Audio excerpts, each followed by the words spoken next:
Culture, médias, sport, insolite, c'est l'interview de la personnalité du mois dans iCan sur Cannes Reims Radio. Alors, une personnalité insolite et unique. Mais qui est donc cette personnalité, Malia ? Alors, cette personnalité, c'est Anthony Aguilar. On est très heureux de vous accueillir aujourd'hui. Est-ce que vous pouvez vous présenter en quelques mots ?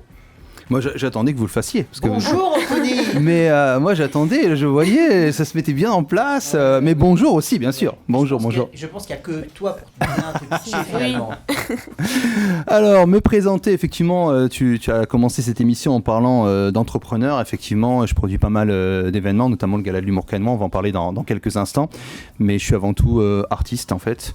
Je suis comédien, j'ai été acteur avec Julien, là, que vous connaissez ici. Là, voilà. J'ai des secrets sur lui, hein, n'hésitez pas. On veut savoir. Ouais, j'ai du dossier. Hein. Mais vous ne saurez rien. J'ai du dossier, j'ai des choses très intéressantes. Vous pouvez parler de ses poules aussi, voilà, j'en dis pas plus. Mais comment tu sais ça, toi ? Moi, je sais plein de choses. Stalk. C'est ça. Donc effectivement, je suis comédien, je suis passé par le théâtre, l'impro, je suis passé par le stand-up, j'ai même fait des spectacles pour enfants, j'ai même fait des shows horrifiques pour le spectacle d'Halloween. Voilà, pour le coup, je faisais pas rire, je faisais peur. Voilà un petit peu. Depuis quelques temps, je me suis mis beaucoup plus à l'événementiel. Je suis animateur événementiel, je travaille notamment pour l'AS Monaco football, j'ai fait la Coupe du Monde de rugby, j'ai fait un petit peu les Jeux Olympiques, donc beaucoup plus du micro-événementiel, mais je reste un petit peu sur scène et on va en parler dans quelques instants. Voilà. Mm-hmm. Pour faire les grandes lignes. Mais bien sûr, voilà. Super. C'est le but, hein, de te connaître mieux finalement, parce que c'est vrai qu'il y a tellement de cordes à ton arc que finalement... C'est pour ça que j'ai essayé de synthétiser. Voilà, c'est ça. Allez-y les questions, je suis chaud. On va vous poser la première question. D'où vient ta passion pour l'humour ? Ça vient depuis très très loin, puisque c'est à l'école je faisais le pitre tout simplement. En fait à l'école voilà, j'étais toujours ric-rac avec 10-15 de moyenne, etc. Donc c'est la légende habituelle, le cancre qui fait rire la classe. C'est ça, ouais, j'imitais les profs, j'imitais les camarades et je trouve que la vie elle est beaucoup plus sympa comme ça en fait, en faisant le pitre, en amusant la galerie. Donc voilà, depuis très longtemps, parce que ça a commencé j'étais même en maternelle, tu vois. Donc ouais. J'imitais Roger Rabbit à l'époque, je sais pas si vous avez la ref, mais en tout cas... Oui. Voilà. Mais vous n'étiez pas né. Trop jeune, Nouvelle génération, je crois. Voilà, choc des générations. Et donc voilà, j'avais déjà 5-6 ans et je faisais déjà l'imbécile. Voilà. Ok. Alors, comment t'es-tu formé ? As-tu suivi un parcours spécifique ou tu as contracté le virus en cours de route ? J'ai contracté le virus en cours de route, pas du tout de formation. Voilà, j'étais formé sur le tas, en fait, tout simplement. Je faisais beaucoup d'imitations et un jour je me suis lancé, j'avais 16 ans et j'ai contacté des cafés-théâtres. Je dis voilà, moi j'ai envie de faire des premières parties. Je commençais doucement avec des premières parties d'imitation. J'aimais beaucoup Laurent Gérard, tu dois t'en souvenir, cet imitateur. Oui. Donc j'ai commencé avec de l'imitation et je suis tombé dedans. Après j'ai fait une grosse pause parce que voilà, par rapport à mes études, par rapport à plein de choses. Et un jour, rencontre avec un humoriste que vous connaissez peut-être, qui s'appelle Anthony Joubert. Oui. Voilà, ma meilleure amie descend de Paris. On se dit, voilà, au lieu de se faire un resto ou d'aller boire un verre, allons au café-théâtre. Je tombe sur Anthony, donc j'adore son spectacle. Je dis, putain, tu m'as donné envie de recommencer la scène. Mais tu sais quoi, je reviens le mois prochain à Nice, fais ma première partie. Et je suis retombé dedans, j'ai commencé à écrire. C'était le début du stand-up en France. Oui, ce que j'allais dire, parce que c'était pas démocratisé comme aujourd'hui. Non, pas du tout. Il n'y avait pas des comédie clubs. Exactement. À foison, il y avait pas Exactement. Moi d'ailleurs j'ai créé le premier comédie club du Sud, quoi. C'est le Cannes Comedy Club. À l'époque il y avait Jamel qui l'avait ramené des États-Unis, il y avait Marseille qui en faisait un petit peu, mais le Cannes Comedy Club c'était vraiment le premier comédie club de la Côte d'Azur. Et comme tu le dis si bien, c'est vrai que maintenant à tous les coins de rue, à Cannes, à Nice et Antibes, un peu partout, même à Monaco aujourd'hui, il y a des comédie clubs. Voilà. C'est clair. Alors la troisième question, ça va être comment choisis-tu tes sujets comiques lors de tes spectacles ? Alors moi j'ai un univers, j'aime bien, il me connaît bien, je suis assez taquin, j'aime bien me moquer, je me moque beaucoup de l'actualité. Je trouve déjà c'est cool parce que quand quelqu'un vient te voir en spectacle, c'est sûr que en plus moi j'ai des gens qui viennent régulièrement me voir en spectacle, ça je trouve ça bien. J'essaie de changer un petit peu, donc j'ai pas tout le temps les mêmes sketchs et dis-toi qu'à chaque fois que tu viens me voir il y a à peu près 30-40% qui changent en fonction de l'actu, donc il y a aussi même des fois de l'impro par rapport au public.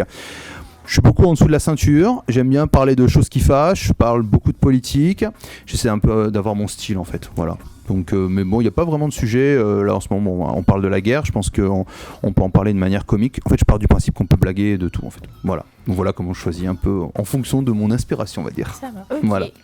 J'ai une question qui rejoint un peu la fin de ce que tu étais en train de dire. Est-ce que tu as des limites ? Si oui, lesquelles ? Est-ce qu'il y a des sujets interdits où vraiment on ne peut pas y toucher ? En fait, je pense qu'il n'y a pas de vraiment. Enfin, moi, j'ai pas de limite. Le but, c'est de faire rire. Donc, j'ai pas envie de faire de la peine à certaines personnes. Moi, mon premier spectacle était très très noir. Et c'est vrai qu'il y a des sujets que j'évite. Moi, j'ai un copain, par exemple, qui a vraiment un spectacle où il parlait de la maladie. Et il y avait des gens qui étaient là justement pour oublier leur maladie. Ça leur a fait de la peine. Ils sont partis. Le but, c'est vraiment de faire rire. Donc, si je sens qu'un sujet peut faire pleurer, faire de la peine, je vais pas le faire. Tu vois. Donc, c'est vrai, comme je vous dis, bon, voilà. Après. Malheureusement, tu sais pas qui t'as dans la salle. Il y a des manières aussi de le raconter. Mais à partir du moment où c'est drôle, je pense qu'on peut parler vraiment de tout. Ok, d'accord. C'est donc tu confirmes qu'il y a quand même des sujets aujourd'hui qui sont touchy, quoi, qu'il vaut mieux éviter. Oui, bien sûr. Le truc dans cette société, ça peut aller très vite. C'est-à-dire que des fois, pour une toute petite blague, effectivement, tu vas te retrouver... Le syndrome Tex, le syndrome Team Seat à l'époque. Exactement, Team Seat, il y a plein d'exemples comme ça. C'est vrai que tu peux te retrouver... Moi, j'ai un copain comme ça qui a tout perdu. Il avait un premier spectacle qui était très drôle, où il parlait de la Seconde Guerre mondiale. Il n'était pas du tout connu. Il a commencé à collaborer avec une star. Il y a quelques jaloux qui ont retrouvé des extraits du spectacle. Ils l'ont un peu changé du contexte. Il a tout perdu. Ils l'ont dégagé. Il s'est fait massacrer. Et c'est vrai qu'à cause aujourd'hui, ou peut-être grâce aux réseaux sociaux, des fois tu sors, mais aussi tu peux sortir carrément, tu vois. Tu peux sortir du chapeau, mais tu peux aussi sortir du circuit, quoi. Donc... ça, malheureusement, il y a même des fois des sujets qui pour moi ne me choquent pas du tout, mais parce que l'audience, parce que ceux qui vont partager justement le post vont estimer que c'est choquant. Et moi, je me retrouve des fois dans des trucs où je comprends pas, quoi. Tu vois, je suis sur des tournages, j'ai utilisé certains mots qui aujourd'hui ne plaisent pas à certaines personnes ou à une nouvelle génération. Et ça, malheureusement, tu peux pas trop l'anticiper, quoi. Et c'est pas une angoisse justement, quand tu lances un spectacle, de dire peut-être. Je sais pas, t'as un filtre, quelque chose qui permet peut-être de te sécuriser, entre guillemets. Moi non, mais je sais qu'il y a beaucoup d'humoristes qui ont la trouille, qui partent, qui racontent des choses. C'est pour ça que tu vois beaucoup d'humoristes aujourd'hui parler de leur vie, de la vie de tous les jours, de leur vie à eux, tu vois. Ils vont pas commencer à aller taper sur certains sujets parce qu'ils ont vraiment peur de tout perdre. Moi je me dis, écoute, si ça doit arriver, ça arrivera, et puis on verra bien, quoi. Voilà. Je viendrai témoigner à la barre, vous dire non, on l'a eu en interview, il était sympa. On comprend pas. Hein. Voilà. Comment écrit-on un sketch ? Oula, alors il y a plein, c'est une question très intéressante. Il y a plein de manières d'écrire. Alors aujourd'hui, tu formes des jeunes aussi. Hein. Ouais, je forme des jeunes, effectivement. T'écris simplement et après en fait ce qu'on fait beaucoup en stand-up, on appelle ça le rodage, c'est-à-dire que tu vas écrire des vannes. Par exemple, je vais faire un sketch sur ce qui se passe aujourd'hui, je vais écrire des trucs, tac, je vais aller sur scène et je vais voir ce qui va marcher, ce qui va pas marcher, et à la fin tu dis tiens, cette blague elle est pas passée, celle-là elle a bien marché, ok, prochaine fois on va refaire une scène, on va voir si ça fonctionne. Si ça fonctionne toujours pas, on l'enlève complètement. En fait c'est comme ça moi que je fais, parce qu'il y a des choses qui peuvent te faire rire toi, des choses qui peuvent faire rire tes amis, ta famille. C'est comme les séances test au cinéma, quoi. Exactement. Mais le plus important, c'est de faire rire le public, parce que le public, il vient te voir, il faut le respecter, il a payé sa place. Donc en fait, tu testes, et quand tu vois qu'à un moment donné, tu as joué 50 fois la même chose et que ça fait rire, tu peux garder. Okay. Voilà. Mais il n'y a pas une technique sur la vanne qui tue, sur une manière de la construire, parce qu'il y avait un documentaire qui était passé il y a 3-4 ans, je crois. Il y a des techniques, bien sûr. Où ils expliquaient justement que, bien sûr, au niveau d'une punchline, ça se construit d'une certaine façon, il y a une technique. Il y a plein de techniques. Il y a plein de techniques. Sur la rupture, l'effet de surprise. Exactement. Oui, bien sûr. Alors après, là, on pourrait en parler des heures. Il y a des manières aussi de raconter, comme tu parles de la rupture. Des fois, tu vas raconter une vanne, hop, tu vas... La dernière fois, j'ai un copain, tu vois, avec un truc simple. Il est sur scène, il parle à quelqu'un et il lui dit mais attendez, vous avez pas le forfait premium de Spotify, YouTube, je sais pas quoi. L'autre il fait non, il fait bah moi non plus. Et en fait, ça a vraiment éclaté la salle. Mais c'est la manière dont il a fait la rupture en fait qui a fonctionné. Si tu l'avais raconté différemment, en disant bah moi non plus, il y a aucune vanne. Mais là, le fait d'attendre, de prolonger, de couper au bon moment, bah ça a fait rire toute la salle. En fait, tu as effectivement des techniques pour faire rire. Parce qu'en plus, il y a la gestion de l'interaction avec le public, ses réactions, etc. Exactement. Le blanc qui crée le rire. Et puis il y a la manière aussi de préparer la scène, comment tu vas les chauffer. Si avant tu as fait un beat pendant 20 minutes, tu vas ramer, mais tu as beau avoir les meilleures vannes du monde, tu n'arriveras jamais à les rattraper. Si tu commences bien, qu'effectivement, comme tu le dis si bien, tu commences à bien les chauffer, à faire des belles interactions, après c'est du pain béni, ça va tout seul, quoi. Ok, d'accord. On va parler un peu de l'humour et l'événementiel à Cannes. Déjà, est-ce que tu adaptes ton humour selon le type de public ou selon la ville ? Complètement. Okay. Complètement. Je vais pas jouer, ça m'est arrivé de jouer pour des écoles de commerce, pour des bars où il y a plutôt des étudiants, et ça m'arrive aussi de jouer pour Cannes Senior le club. Donc là, voilà, effectivement. Et c'est une très bonne question. J'en parlais il y a quelques temps chez un de vos confrères. Pareil, quand je joue dans le Nord ou je joue dans le Sud, c'est pas du tout la même manière. Alors déjà, les rêves sont pas les mêmes. Si vous regardez des fois même des humoristes parisiens, ils vont parler du métro, ils vont parler, j'en sais rien, du Vélib, de la vie à Paris, des choses que nous on va pas comprendre. Il faut adapter. j'ai eu la chance de faire une tournée, donc j'ai joué aux États-Unis, j'ai joué un peu partout en Europe. Pareil, à chaque fois que j'allais dans un endroit, je faisais le point avec les comédiens. Je dis bah voilà, moi je suis français, qu'est-ce qui fait rire à Dublin, qu'est-ce qui fait rire à Berlin, qu'est-ce qu'il faut éviter à Moscou, etc. Donc tu as un sketch, tu as effectivement un fil conducteur, mais en fonction de là où tu te trouves, en fait, tu vas adapter tes vannes. Ok, d'accord. Et on joue aussi pas mal sur les clichés, les stéréotypes. Donc Cannes, la ville des vieux, et à Bien chaque fois sûr, les vannes. bien sûr. Ça j'évite parce que c'est Ça vu et n'a- revu. Bon, bien sûr, ouais, tu le fais. Sûr que ça me fait Ou les, plaisir. ou les gens très riches, etc. Voilà. C'est ça, oui, il y a souvent ça. Bah, notamment ceux qui viennent au Gala de l'humour cannois, c'est les premières réflexions qu'ils me font, quoi. Ils parlent des vieux, ils parlent de l'argent, voilà. C'est comme ça. Sachant que c'est les locaux qui viennent voir quand même, donc ils s'en prennent plein la face à chaque fois. C'est ça. Après, voilà, je suis fier d'être cannois parce que c'est vrai qu'il y a certaines villes qui prennent beaucoup plus cher que nous, quoi. Ah ouais. Beaucoup, ouais. Marseille, par exemple, prend très cher Ah, à chaque fois. Les pauvres Marseillais. Après, ils font rien pour, hein, aussi. Comme on dit en Corse, on peut rire des Corses, mais c'est pas conseillé. Voilà. Moi, je fais pas de blagues sur les Corses. Faut mieux pas. Alors, quel est ton rapport aux autres humoristes? C'est-à-dire, est-ce que je suis en Est-ce bon que- terme ou Est-ce que tu les perçois comme des concurrents, des rivaux, des des concurrents. amis, du des tout, collègues pas tous des collègues, la même famille. Voilà, ouais, pas du tout. On s'entraide beaucoup. Bon, bien sûr, il y a des rivalités avec certains, mais on est tous frères. On sait tous à quel point c'est galère. Comme tu me disais tout à l'heure, bah voilà, j'accompagne des jeunes humoristes pour écrire. Je les mets sur des plans. Bah, c'est un petit peu aussi, on va en parler, hein, du Gala de l'humour cannois, c'est de lancer aussi des jeunes talents. Bon, franchement, j'aime tout le monde, je m'en fous en fait. C'est vrai qu'il y en a qui sont un peu plus carriéristes que d'autres, il y en a qui te mettent des bâtons dans les roues, il y en a qui parlent sur ta gueule, clairement, parce qu'il y a de la jalousie. Moi, je connais des mecs qui se détestent, c'est l'enfer. Tu vas sur des plateaux, t'as intérêt à pas les ramener en même temps, ils se battent quoi. C'est-à-dire, ah ouais, moi j'ai des filles qui se sont arrachées la tête, c'est impressionnant quoi. Mais bon, c'est comme ça. Moi, normalement, aujourd'hui, je pense pas. Et il n'y a pas un syndrome Gad Elmaleh ou la peur de ce syndrome, c'est-à-dire d'être influencé par une vanne que tu trouves vraiment bien et que tu voudrais reprendre d'une façon ou d'une autre? Ça arrive aussi souvent. Alors des fois, c'est pas voulu en fait. C'est-à-dire Oui, c'est que tu l'as entendu, elle est dans ton cerveau. Mais ça vraiment, hein, ça a été prouvé par des mecs qui écrivent notamment des livres de stand-up. Pendant, t'as le temps qui passe et 6 mois après, tu sors une vanne. T'es persuadé qu'elle est de toi et en fait, tu l'as entendue d'un autre humoriste. Après, comme je dis, à chaque fois, une vanne, ça peut arriver d'avoir la même vanne qu'un autre. Hein. On est 65 millions de cerveaux, et encore, je parle que de la France.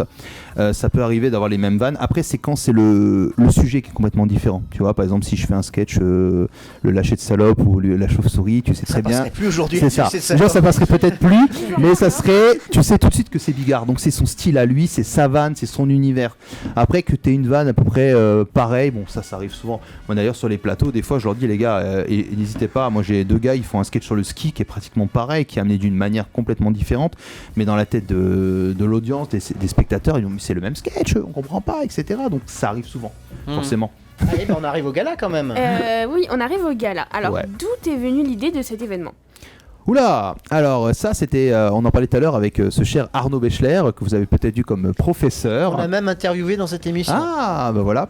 En fait c'est un très très bon ami à moi. On fait régulièrement des choses ensemble. On organise plein d'événements. En fait moi j'ai lancé donc en 2012 le Cannes Comedy Club. Ça manquait effectivement à la région. J'ai commencé à être passionné vraiment par le stand-up et en fait il n'y a pas du tout de scène. Il fallait monter à Paris. J'ai parlé, il y avait un petit peu à Marseille mais pas beaucoup, Lyon, mais c'était surtout Paris. Je me dis, il faut vraiment faire quelque chose à Cannes. J'ai lancé le Cannes Comedy Club en 2012 et je me suis dit en 2017, donc pour une création en 2018, le Gala de l'humour cannois, je me suis dit, mais il faudrait aussi un gros festival qui lance les jeunes. On avait à l'époque performance d'acteurs, on a eu Big Perf, tout ça, mais il n'y avait pas vraiment de tremplin pour les jeunes talents. Il y avait des têtes d'affiche qui venaient au palais des festivals, il s'est toujours passé plein de choses à Cannes en termes d'humour, mais je me suis dit, je peux aller plus loin que le Cannes Comedy Club, on va faire le gala de l'humour cannois. Voilà. Et je pense que la question va arriver, qu'est-ce que c'est le concept? C'est de lancer des jeunes talents. En fait, là, qui sont cette année pas mal du sud de la France, qui sont du 06, du 83 et du 13. Les autres années, on avait des gens qui venaient d'un peu partout en France et même au-delà. Je pense que tu es venu l'année où il y avait des gens qui venaient même d'Europe, du monde entier. L'année dernière, on avait le Venezuela, le Burkina Faso. Et Ça venait de partout. Et là, cette année, donc, c'est vraiment lancer des jeunes talents. Et ils sont donc 8, ils ont 8 minutes chacun. Et à la clé, donc bien sûr, il y a un trophée à gagner, mais il y a surtout des connexions avec des professionnels de l'humour et ça peut t'ouvrir pas mal de portes. Voilà. Ok. Alors, qu'est-ce que cette 7e édition a de nouveau? Alors, ce que je change chaque année, c'est qu'en plus des humoristes, moi, j'aime bien mélanger les différents arts. C'est-à-dire qu'au moment de la délibération du jury, Ah oui, c'est vrai, il y avait la petite la dernière fois. Et effectivement, la Ouais, championne ouais. d'Europe, Calici, que j'ai eu la chance de coacher, championne d'Europe de danse. Donc l'année dernière, j'ai fait venir des danseuses. Il y a quelques années, il y a eu de l'impro, il y a eu de l'hypnose, il y a eu de la magie, il y a eu de l'imitation. Et cette année, c'est du chant. Voilà, je travaille avec Passion Chant, qui est un super concours de chant qui a lieu à Nice, peut-être que vous connaissez, Ouais, ouais, qui est une passerelle pour aller se qualifier à The Voice. Donc c'est quand même pas mal. Et donc pendant la délibération du jury, et ben, en fait, pendant 15 minutes, il y a des chanteurs. Voilà, c'est la petite nouveauté. Et chaque année, on change d'association. En fait, chaque année, on redistribue les bénéfices de la soirée. T'es pleine de blagues, toi, en fait. Hein. on distribue les bénéfices à une association. L'année dernière, c'était c'était la force d'un combat. On a eu Sourire Partage, et cette année, donc, c'est au cœur des Mahé qui vient en aide aux animaux en détresse. Voilà. Et c'est vrai qu'on le dit pas assez, mais tu touches pas un rond en fait là-dessus. Hein. Non, Tu je te fais par démènes comme plaisir. un malade pour remplir une salle qui est quand même plus de 400 places. Plus de je crois, 400 places, ouais. que tu remplis à chaque Ouais. fois en plus. Ouais. Je sais pas Et comment ça me tu permet fais. d'être invité dans ton émission. Et c'est en qui est plus de ça, non mais en plus de ça, tu fais ça bénévolement quoi. C'est C'est-à-dire, bénévole. Tu touches Ouais. pas un rond. Non. C'est beau. Et en plus, c'est pour une bonne cause. bien. Voilà, bah, c'est pareil. Mm. C'est bien. C'est la passion. Mais c'est bien de le dire. Est-ce qu'il y a une exclue pour donner envie aux auditeurs de venir à cette 7e édition? Pour les quelques places qui resteraient. Oula, ça c'est une excellente question. Il y aura des surprises. Je peux rajouter qu'il y aura plein de lots à gagner. On a une super tombola aussi qui se met en place. On aura Monsieur Bouffanti qui sera peut-être là aussi. Je serai là. Voilà, il enlèvera la chemise. Donc ça c'est une exclue. Je prends ma place. Là, du coup, il n'y a personne qui vient. Tout le monde va se rembourser. Non, une exclue. Non, ce que je peux dire, c'est venez, vous allez vraiment vous marrer. Il y a vraiment, le niveau de chant est impressionnant. Et puis encore une fois, c'est pour la bonne cause. Vraiment, pour 12 €, vous allez passer une super soirée, quoi. Décrochez de la télé, décrochez de vos téléphones et venez voir du spectacle vivant. Et on peut ajouter qu'il y a une super ambiance parce que le public, moi chaque fois je suis quand même bluffé. Il y a toutes les générations. C'est vrai. Des très jeunes, des tout petits, des anciens. Et la mayonnaise prend à chaque fois, comme par miracle, il y a vraiment une vraie bonne ambiance. Tout le monde est détendu, tout le monde est heureux en repartant. Ben, on a la chance, ça fait plaisir parce qu'on a quand même des habitués qui viennent chaque année. Moi, je reçois des messages en disant c'est quand la prochaine édition. Et voilà. Donc ça fait vraiment plaisir. Les gens attendent ce moment. Ils savent que chaque année, comme tu le dis si bien, voilà, bonne ambiance, on va rigoler.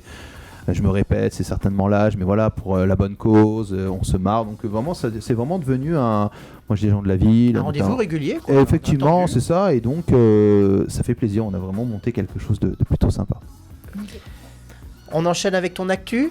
Parce que Ouais. là, on a parlé de ce que tu fais, mais en tant qu'artiste, alors qu'est-ce que ça va devenir? Alors, moi, il faut savoir Des que le choses prévues Gala de l'humour cannois, c'est dans le cadre d'un festival qui s'appelle Les humoristes de Cannes font leur festival. C'est sur 3 jours. Donc, je me produirai à Jumar. Je ne sais pas si vous connaissez. C'est donc un espace de jeu qui est à Mougins. Tu connais. C'est super sympa. Je vous invite à aller. Donc, on fera du stand-up le jeudi soir, le 9 avril.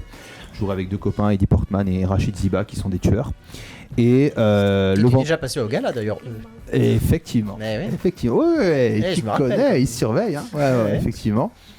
Et le vendredi soir, on a une soirée privée avec une entreprise et le samedi, le Gala de l'humour cannois. Donc maintenant, on avait essayé après le Covid de faire comme ça pendant plusieurs jours. Ça avait moyennement pris à cause du Covid, parce qu'on avait notamment des comédiens qui annulaient au dernier moment. Il y avait le port du masque, enfin, c'était pas très cool. Et là, cette année, on repart sur les trois jours. Donc on est full le vendredi, on est pratiquement full le jeudi. Et on est bientôt full pour le samedi. Donc voilà. Après, moi, comme je le disais tout à l'heure, donc je fais un peu moins de scènes, beaucoup plus dans le partage, dans la transmission, dans la formation. Je produis mes propres événements, beaucoup aussi animation micro. Voilà, j'ai quelques projets par rapport à ça. Et la vie est belle. scène Hein? Et la scène Un peu moins quand même, un peu moins. Tu as dit que tu allais reprendre. Ouais, mais je reprends plus ou moins, mais je cherche mon inspiration. Je sais D'accord. pas, ouais. Mais pas la pression. Ok. Non, voilà, la vie est belle, tout va bien. Ok, ben on va faire une interview un peu spéciale pour terminer cet entretien. Une interview, fin de phrase. Je sais pas si tu regardais l'émission d'Ardisson à l'époque, tout le monde en parle. Voilà, c'est pour ça que vous m'avez parlé d'une surprise, Ouais, c'est ça. d'une exclue. Ouais, pour te mettre un peu en difficulté, parce que là, tu étais quand même dans ton élément. On t'a mis à l'aise. Ouais, non, après les questions sont bien posées. On va voir si t'es un vrai humoriste. Ah ouais. Oh là là. Vas-y, fais-moi rêver. Alors, je te donne le début de la phrase, donc tu dois terminer. Ah d'accord, c'est de l'impro en fait. C'est l'impro, oui. Ah, et je suis no limite, je peux dire des conneries, j'assume en fait, c'est ça. Tu assumes. Qui a écrit ça? Qui a eu cette idée? C'est moi, c'est moi. Ah bah oui. Je m'en doute. Tu es prêt? Ok, vas-y, envoie. J'ai combien de temps pour répondre? Instantané? Ah bah le plus vite possible, bah oui. Il y a quoi à gagner? Notre considération éternelle. Ah, mais ça je l'ai déjà, il n'y a pas de souci. Vas-y. Allez, première phrase. Cannes, c'est bien, mais... Mais ça serait encore mieux si cette merveilleuse émission c'était tous les jours. Je suis quelqu'un de très drôle dans la vie, mais... Mais je suis également très beau. Le stand-up, j'aime bien ça, mais en réalité... Ça paye pas assez. Le gala de l'humour cannois, c'est génial. Mais alors... Mais alors, si je pouvais le faire un jour au Palais des Festivals. Ah, pas mal, bien. Actuellement, j'ai plein de projets, mais... Mais la flemme. Cette interview était plutôt intéressante, mais... Mais je regrette que tu n'aies pas enlevé la chemise comme tu dois le faire au gala de l'humour cannois. Alors, je n'ai pas de chemise, j'ai un col roulé déjà, ok. donc ça serait compliqué. Et enfin, si je devais finir cet échange par une vanne irrésistible, ce serait... Alors là. Démerde-toi. Alors, c'est l'histoire d'une pute. T'es sûr que tu vas aller plus loin?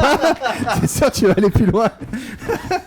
C'est tout, y a pas T'as d'autres pas une questions? vanne irrésistible? Non, vraiment là comme ça, Tu m'en non. sors à chaque fois. Bah, ouais, je sais pas là comme ça. C'est un sketch, ça se construit. Les vannes courtes, c'est pas trop mon truc. Moi, je raconte des longues histoires, tu vois. Ah, t'as frôlé le sans faute là. Hein. Ah oui, un sans faute. Il y a eu un sans faute. T'as juste pas eu envie d'écouter la blague sur la pute, hein, c'est tout.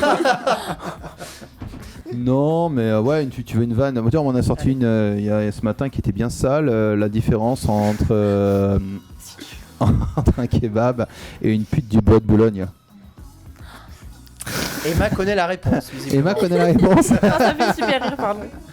Dans les deux cas, il y a une grande incertitude sur la qualité de la viande. Voilà, on m'a sorti ça.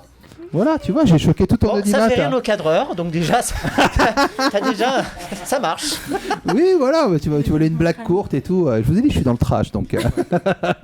Eh ben, merci en tout cas d'être venu. Merci à vous, c'était super. Merci beaucoup. On récapitule. Donc, le gala de l'humour cannois, ça...